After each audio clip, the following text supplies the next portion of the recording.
Nous avons une relation sensorielle avec le corps. Ça veut dire, si nous avons tenter, sentir, goûter, toucher un bagage, nous avons quoi ça veut dire.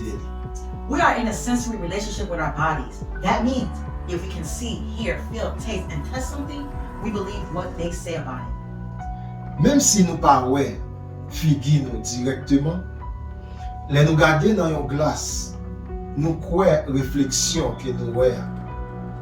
C'est juste parce que nous voyons physiquement. Even though our eyes don't directly see our faces, when looking at it in a mirror, we believe the reflection that we see.